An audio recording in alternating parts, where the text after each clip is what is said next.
last night saw the coldest January night in 14 years. The Arctic blast continues to bring disruption to the roads and schools, with yellow weather warnings in place across quite a lot of the UK, particularly Scotland. Well, as we brace for sub-zero temperatures until the weekend, there are genuine worries about how homeless people will fare in these horrible conditions. In Glasgow is talkTV's correspondent Nick Ellerby. Nick, a very good morning.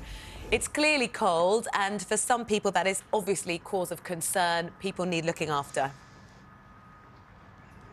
Yes, good morning, Rosie. Good morning, Jeremy. Absolutely. It's currently just -5, I think probably up to a balmy -4 now the sun's come up here in Glasgow. As you mentioned, overnight we've seen the coldest night of the winter so far, with -14 degrees recorded in Dalwhinnie in the Highlands.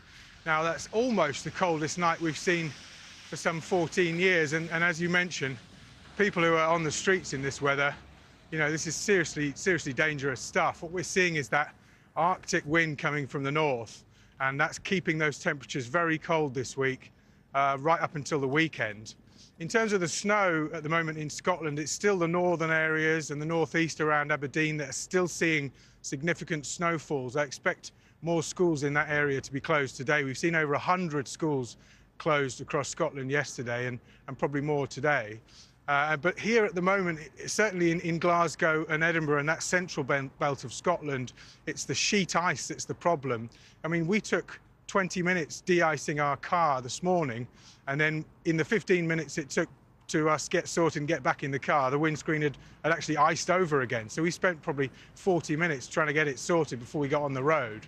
And those temperatures are genuinely dangerous. The previous cold snap this winter, in the beginning of December, saw 2 men lose their lives on the streets, one in Nottinghamshire and one in Manchester. Both perished in cold weather. And so these temperatures are really, really lethal. I've been speaking to homeless people, former homeless people, and people involved in homeless shelters in Glasgow here in the last 24 hours, and they've been explaining how difficult these conditions are for people that don't have anywhere to go to.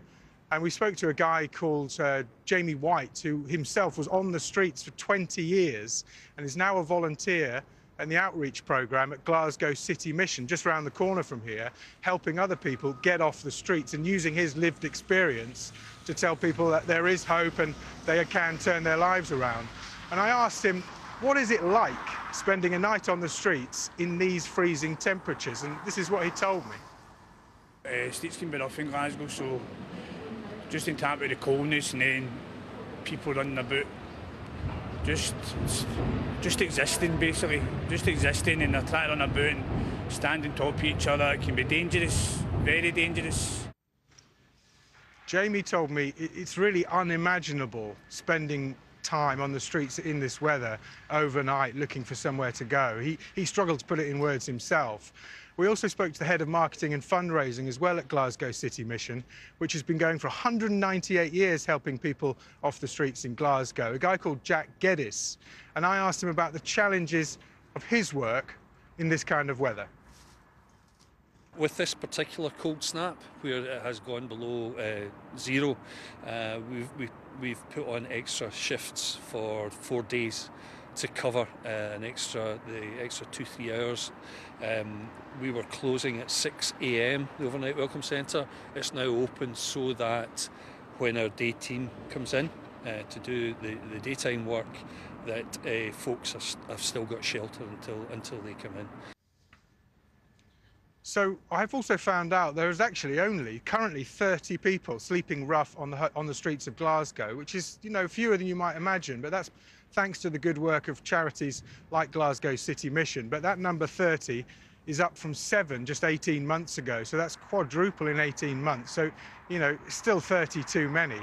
If you're worried about anyone you see on the streets in this kind of temperature, there are things you can do. In England and Wales, get in touch with Street Link, and they can send teams out to try and pick people up and get them off the streets in this kind of weather. Up in Scotland, there's also a large number of charities involved. Here in Glasgow, a huge number of charities, very warm-hearted people of Glasgow doing their best to keep people off the streets, Rosie.